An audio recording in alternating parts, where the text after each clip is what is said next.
নমস্কার বন্ধুরা, easy cooking blog video থেকে আপনাদের স্বাগতম। আজকে আমি রান্না করব ডিমের কোরমা, যা একেবারে সহজ পদ্ধতিতে যেন আপনারা সবাই রান্না করে খেতে পারেন। মজার দিক দিয়ে বলতে গেলে বিয়ে বাড়ির কোরমাকেও হার মানাবে।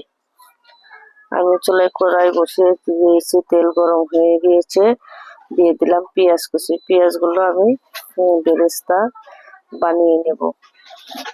পেঁয়াজগুলো ভালোভাবে লাল লাল করে ভেজে নেব।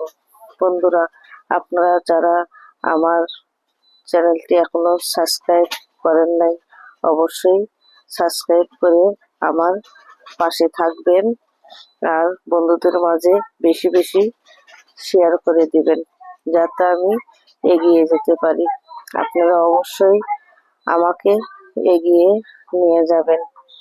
বন্ধুরা, আমার বেরেস্তাগুলো ভাজা হয়ে গিয়েছে, আর একটু লাল করে ভেজে নিয়ে তুলে নেব। বন্ধুরা, আপনারা অতি সহজেই অল্প সময়েই এই ডিমের কোরমা বানিয়ে নিতে পারেন। আমার পেঁয়াজগুলো ভাজা হয়ে গিয়েছে, আমি এখন উঠিয়ে নিলাম। কড়াই থেকে পেঁয়াজগুলোকে ভালোভাবে উঠিয়ে নিতে হবে, যাতে কালো দাগ না থাকে। বন্ধুরা, আমি নিয়ে নিয়েছি 6টি ডিম। ডিমগুলোকে তেলে দিয়ে দিলাম। ডিমগুলোকে একটু হালকা করে ভেজে নেব। দিয়ে দিলাম লবণ। লবণ দিলে ডিমটা ফুটে ওঠে না, তাই একটু লবণ দিয়ে নেবেন। ডিমগুলো হালকাভাবে ভেজে আমি উঠিয়ে নিলাম।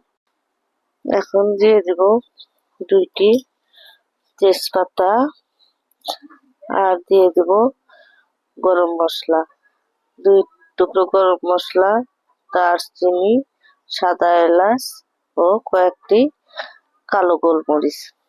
এখন দিয়ে দিলাম পেঁয়াজ কুচি। পেঁয়াজ কুচি দিয়ে ভালোভাবে একটু নেড়ে চেড়ে নেব। বেশি ভাজবো না, কারণ পেঁয়াজের কালারটা একটু চেঞ্জ হলেই আর ভাজবো না। দিয়ে দিলাম হাফ চামচ ঘি। ঘি দিয়ে একটু নেড়ে চেড়ে দিয়ে দিলাম সামান্য জল, যাতে পেঁয়াজটা লাল না হয়ে যায়। দিয়ে দিলাম সামান্য লবণ। দিয়ে দিলাম 1 চামচ আদা ও রসুন বাটা। দিয়ে দিলাম ধনে ও জিরে গুঁড়ো। দিয়ে দিলাম মরিচ গুঁড়ো। দিয়ে দিলাম টক দই। টক দই দিয়ে আবারও নেড়ে চেড়ে ভালো করে কষিয়ে নেব। মশলাটা ভালোভাবে কষালে কোরমার মজাটাও ভালো হয়, কালারও ভালো আসবে। তাই মশলাটাকে ভালোভাবে কষিয়ে নিতে হবে। দিয়ে দিলাম 1 চামচ মিষ্টি দই। মিষ্টি দই অপশন, থাকলে দেবেন, না থাকলে দেবেন না। দিয়ে দিলাম বাদাম বাটা। আমি কয়েকটি কাঠবাদাম নিয়ে নিয়েছি, কাঠবাদাম পেস্ট করে নিয়েছি। 16টি বাদাম নিয়ে নিয়েছি। আপনারা চাইলে কাজু বাদামও ব্যবহার করতে পারেন। দিয়ে দিলাম সামান্য জল। জল দিয়ে আবারও ঢাকনা দিয়ে ঢেকে কিছুক্ষণ কষিয়ে নেব। বন্ধুরা, আপনারা যারা এখনো আমার চ্যানেলটি সাবস্ক্রাইব করেন নাই, অবশ্যই সাবস্ক্রাইব করে আমার পাশেই থাকবেন।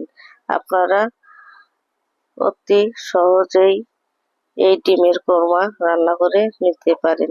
আমি এখন দিয়ে দিলাম ডিমগুলো, ভেজে রাখা ডিমগুলো দিয়ে দিলাম। দিয়ে আবারও ঢাকনা দিয়ে ঢেকে কষিয়ে নেব। বন্ধুরা, আপনারা যারা আমার চ্যানেলে নতুন, অবশ্যই বেল বাটন অন করে রাখবেন, যাতে আমার ভিডিওগুলি আপনার কাছে চলে যায়। আমার কষানো হয়ে গিয়েছে, তেল ছেড়ে দিয়েছে।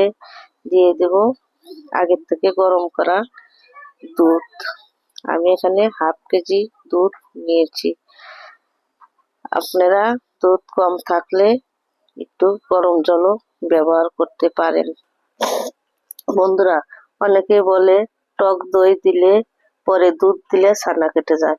বন্ধুরা, আপনারা টক দই দিলে অবশ্যই দুধ বা জল যে কোনো জিনিস গরম করে ঠান্ডা করে দিয়ে দিবেন, তাহলে আর ছানা কাটবে না। দিয়ে দিব 2-3টি কাঁচামরিচ। কাঁচামরিচ দিয়ে আবারও কিছুক্ষণ ফুটিয়ে নেব। ফিরে আসলাম কিছুক্ষণ পর। এখন দিয়ে দেব স্বাদ মতো চিনি। চিনিটা দিলে স্বাদ ভালো হয়, কারণ আমি টক দই দিয়েছি, স্বাদটা ব্যালেন্স হয়। দিয়ে দেব 2টি গোলমরিচের বীজ। গোলমরিচের বীজ দিলে গন্ধটা একটু ভালো হয়। আবারও একটু ঢাকা দিয়ে নেব, কিছুক্ষণ ফুটিয়ে নেব। এরপর দিয়ে দেব পেঁয়াজের বেরেস্তাগুলো। বেরেস্তা দিয়ে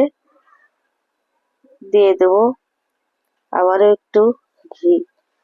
ঘি দিয়ে আবারও ঢাকনা দিয়ে কয়েক মিনিট রান্না করে নেব।